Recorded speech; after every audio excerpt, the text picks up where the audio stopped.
விலையேற பெற்ற தைலத்தை கொண்டு வந்து ஆண்டவர் பாதத்தில் உடைக்கிறான். ஆமென். நல்லதும் என்னும் தைலம். ஆமென். கர்த்தருக்கு ஸ்தோத்திரம்.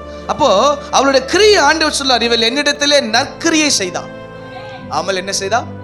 நற்கிரியை செய்தான். ஏன்? ஆண்டவரை அவரிடத்துல இருக்க கனம் பெற்றதை கொண்டு வரான். எல்லாருமே காணி கொடுக்கும்போது ஆண்டவர் பார்த்தாரு. காணிக்கப்பட்டு முன்னாடி ஒரு விதவை 2 காசு போட்டாலாம். அந்த விதவை ஆண்டவர் பார்த்தார், இவ தன்னிடத்துல இருக்கிறத கொண்டு வந்து கொடுத்துட்டான். ஆமென். அப்ப ஆண்டவருக்கு கொடுக்கிறது பெருசு கிடையாது, எப்படி கொடுக்குறோன்றது தான் பார்ப்பார்.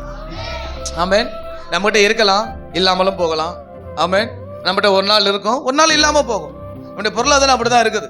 அப்போ நம்ம கொடுக்கறத ஆண்டவர் எவ்வளவு பெருசு கொடுத்தன்னு பார்க்க மாட்டாரு, எந்த இருதயத்தோடு கொடுத்தன்னு தான் பார்ப்பார். அல்லேலூயா. அப்ப நம்ம கொடுக்கறது செத்த கிரியாவும் மாறிடக்கூடாது. ஆமென். ஆண்டவர் கொடுக்கும்போது எப்படி கொடுக்க சொல்லி இருக்கிறாரு? வாசிங்க 2 கொரிந்தியர் 9:7 வாசிங்க பார்ப்போம்.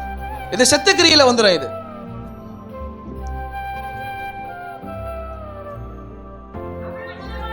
அவனவன் விசனமாயும் அல்ல, கட்டாயமாயும் அல்ல.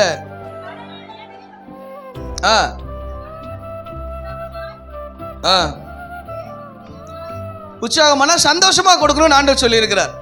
எப்படி? சந்தோஷமா கொடுக்கணும்னு ஆண்டவர் சொல்லி இருக்கிறார். கொடுக்கறது கூட அல்லேலூயா. விசனமா என்ன பண்ணாத, கொடுக்காத. கட்டாயமா என்ன பண்ணாத, கொடுக்காத. எப்படி கொடு? நியமித்தபடி சந்தோஷமா கொடு. சந்தோஷமா கொடுக்கலனா அந்த கிரியை செத்த கிரியை.